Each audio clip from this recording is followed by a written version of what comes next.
قیامت کا ایک دن 50,000 سال کے برابر ہوگا۔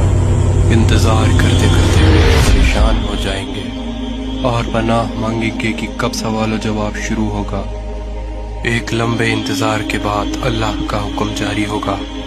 اللہ اپنے فرشتوں پر حکم ظاہر کرنا شروع کر دے گا۔ 70,000 فرشتے جہنم کو لے کر آ رہے ہوں گے۔ یہ منظر اتنا بھیانک ہوگا کہ سب کی سب چیخیں نکل جائیں گی۔ تمام آدمزاد کے ہاتھ میں ایک کتاب دی جائے گی جس میں ان کی نیکی اور برائی لکھی ہوگی۔ اس کے بعد سوال و جواب کا سلسلہ شروع ہو جائے گا۔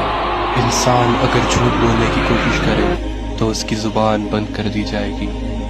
انسان کے ہاتھ، پیر، آنکھ سب گواہی دیں گے۔ ہر وہ چیز جو انہوں نے پوری زندگی کی ہے سب سے پردہ ہٹ جائے گا۔ وہ دن یوں بھیانک ہوگا کہ کوئی بھی بچ نہیں پائے گا۔ انسان من ہی من یہ دعا کرے گا کہ وہ پھر سے دنیا میں چلا جائے تاکہ اس کی نیکی بڑھ جائے اور گناہ گھٹ جائے۔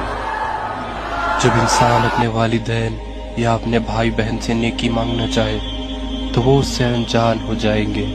اس سوال و جواب کے سلسلے میں اللہ انسان سے کہے گا کہ پہلے کتاب کا پنہ پڑھو۔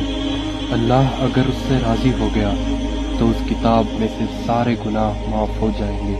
روز محشر میں ایک ترازو ہوگا جس میں فرشتے انسان کی نیکیاں اور گناہ لکھیں گے۔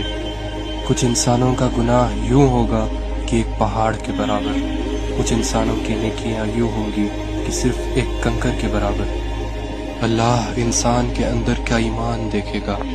اگر انسان اپنی پوری زندگی میں یہ مانتا تھا کہ اللہ ایک ہے اور اس کے سوا کوئی معبود نہیں تو اس کی رحمت اس پر برس جائے گی۔ ان سب کے بعد انسان کو کل صراط کا راستہ پار کرنا ہوگا۔ یہ راستہ تلوار سے بھی تیز اور بال سے بھی باریک ہوگا۔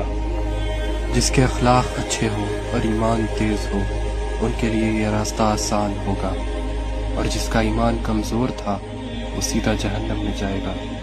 کل صراط پار کرنے کے بعد اللہ کا حکم ہوگا کہ لوگوں میری جنت میں داخل ہو جاؤ، ایک خوبصورت جنت جہاں پر دودھ کی ندیاں بہہ رہی ہے۔